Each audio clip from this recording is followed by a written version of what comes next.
Good morning class 10. So today we will be discussing chapter 4 of agriculture and we will be reviewing the whole chapter in a brief. So the first topic that we studied in chapter agriculture was types of farming. We studied the 3 types of farming. I will discuss it later in brief so that you can understand and remember it better. The next topic that we did was cropping pattern and the major crops. In these both you have to remember the states and you have to remember the temperature as well as remember the crops grown in which area, which part, in which soil and everything. So in cropping pattern we studied the 3 patterns, that is Rabi, Kharif and Jaid. We also studied the seasons in which they are grown. We will also discuss this in brief so that you can remember it. Then we studied the technological and institutional reforms. The technical reforms that came in the country and the institutional reforms that came in the country. The institutional reforms came in the country after the independence. For example, the institutional reforms were the abolition of Zamindari system and the abolition of Zamindari system, the collectivization and the consolidation of land holdings, the cooperation of the farmers. And the technological reforms were the Green Revolution and the White Revolution. The technological reforms are still continuing with the Kisan Credit Card and the Kisan Sarthi app and the many digital apps are launched. So these are the topics that we will review today. So we are doing chapter number 4 of geography, that is agriculture. So who can tell me the types of farming? Just raise your hand. Types of farming. So try to say the whole name, okay? Primitive, subsistence, farming. Primitive, subsistence, farming. Then the next one is intensive, subsistence, farming. Last one is commercial, commercial farming. Anyone can tell me the features of any of these farming? So slash and burn farming, it's done in a small patch of land. Why does it call slash and burn? Because they either cut the land, or cut the trees or burn them so that they can farm in that land. Okay? They farm in that land for some time and after that time they move to the other land. Why do they move? Because the fertility of the previous land has decreased. They are not using any fertilizers, they are not using any pesticides, insecticides, so the farming will reduce, so the fertility will reduce. That's why they have to move to the another patch of land. They farm there for some time and after that they move to another patch of land and they come back when the fertility has also come back. Okay? So when the fertility is there, they come back to the previous lands. Okay? Or they keep on moving from one place to another. That's primitive subsistence farming. Intensive subsistence farming, where the pressure of land is very much. Where there is a huge pressure of land, pressure on the land, the population pressure. When the population is increasing day by day, and the land is that much only, the geography of India is not increasing, the boundaries of India is not increasing, so the land is that much only, and the population is increasing. We are doing urbanization, we are doing industrialization, so the agricultural land is decreasing.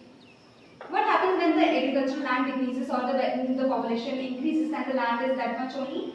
The pressure increases on the land.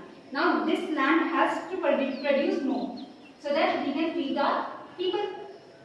So the pressure on the land is increasing. We are using the modern inputs. We are using biochemicals. We are using fertilizers. But that is only for the subsistence. We want our people to survive. We want to have self-sufficiency. Okay.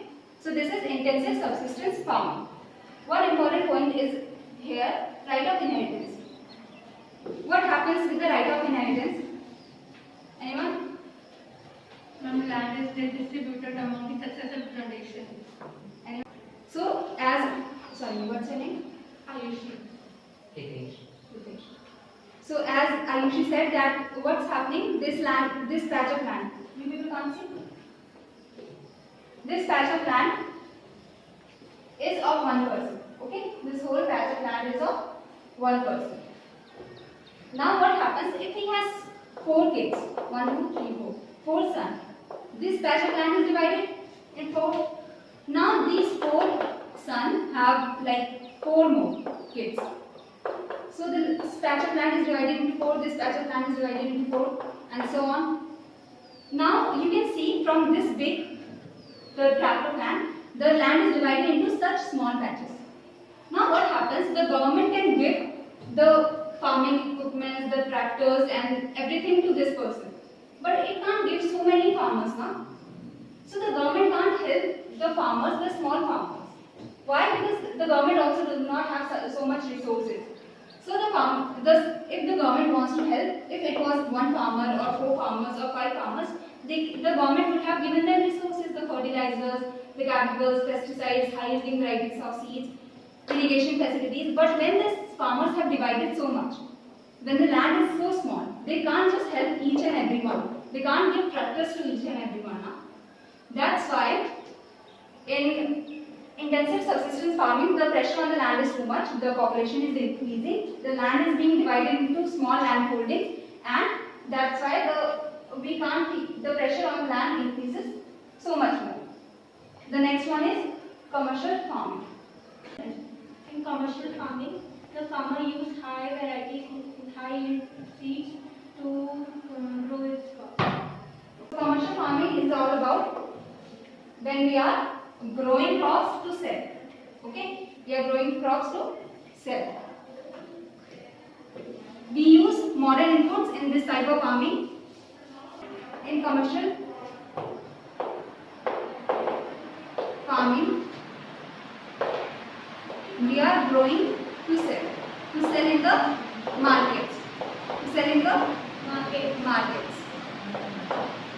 Then we are using modern inputs. The farmer wants that from that patch of land he needs to get more and more produce. So he will use the modern inputs, he will use the high yielding varieties of seed, he will use the irrigation system, the pesticides, chemicals and the insecticides. Everything that he can use to grow more and more. So he is using modern inputs. And then tell me one type of commercial farming. Plantation. Very good. So plantation farming is a type of commercial farming. Plantation farming also uses the modern inputs. It's also grown for selling in the market. What other thing it has? Growing a single crop on a large patch of land. Like we are only growing banana on this crop, or we are only growing tea or coffee on a large patch of land to sell. Now, I hope you understood the 3 types of farming. Now, there is a very major difference between intensive farming and the commercial farming. Intensive farming is a labor-intensive farming. It is a labor-intensive farming. Intensive subsistence farming is a labor-intensive farming. And the commercial farming is a capital-intensive farming. Capital-intensive farming. What is the difference between labor-intensive farming and the capital-intensive farming? In capital-intensive farming, we use more capital. Simple. And capital is machinery, the modern inputs. But modern inputs are used in intensive subsistence farming also. We saw that biochemicals are being used in intensive subsistence farming also.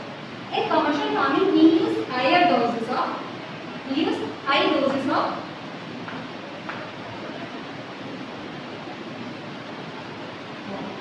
modern inputs.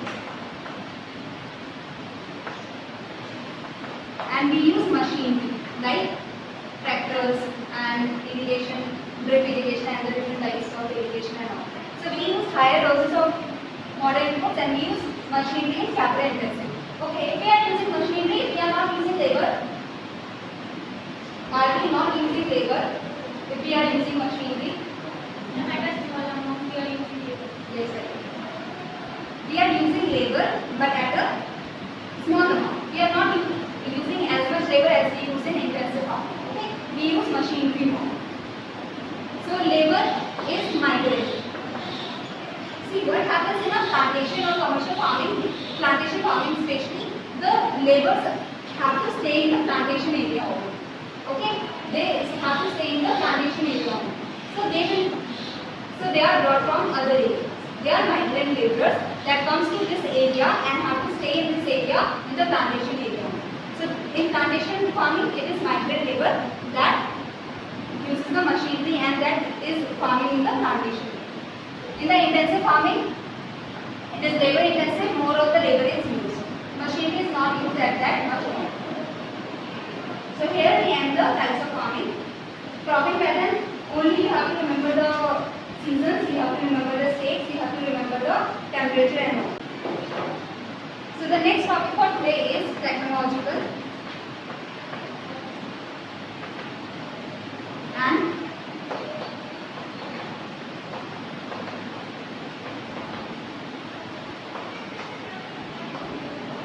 institutional factors. Institutional reforms or factors.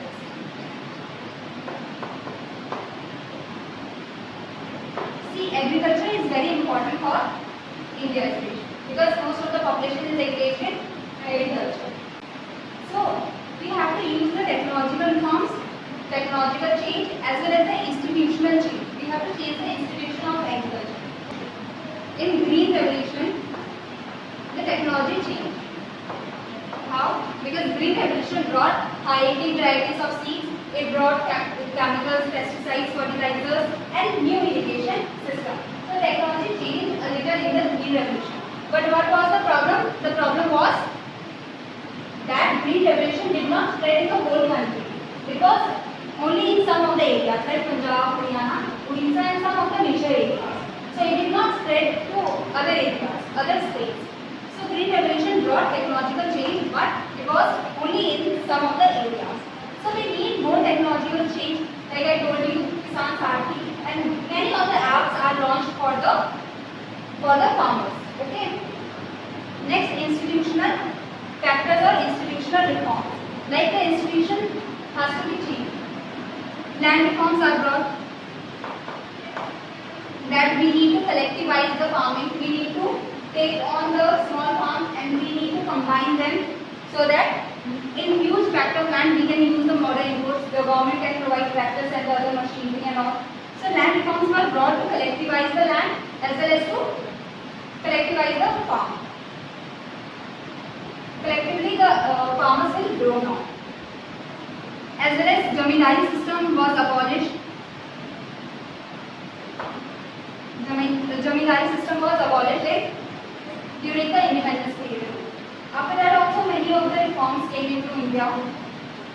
Kisan credit card was launched, person accident insurance scheme, cooperative societies were made for the farmers so that the people, the farmers only join and help each other. Okay? So this was the technological and institutional reforms. So the next topic for today is food security.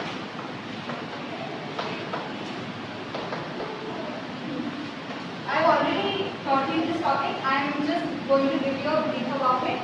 Food security, everyone needs food in our country, in any country. So how can we secure the food? Because we always hear that so many people are dying because they are not getting food, they are malnourished or something or the other. We are hearing this the whole time. In different parts of the country, in different parts of the world, the people are dying because they are not getting food. So what is the government doing about the food security? So in the food security, we will talk about MSP, that is minimum support price. We will talk about public distribution system, the PDS, and the buffer stock. The buffer stock. So starting with the last one, the buffer stocks. What the buffer stock does? The FCI of the country, the Food Corporation of India. The Food Corporation of India collects the food from the farmers, collects the food grains from the farmers at the MSP rate, at the minimum support price rate when the produces in huge quantities. Okay, when the produces in huge quantities, the FCI takes the or procures the food from the farmers at the MSP, from the farmers at the MSP rate, and then it keeps in the stock. It keeps the produce in the stock. So the FCI of India or the Food Corporation of India is procuring the food grains from the farmers at the MSP or minimum support price rate, and it is keeping that in the warehouses or in the stock. Okay, and when does the buffer stock comes out, or when does the stock comes out? When India needs it, when the states are in trouble, like there is some disaster, when there is scarcity, when the production is low in India, or yes, that comes in the scarcity, when there is bad harvest, when there is not enough food grains for the people, and when the previous needs it.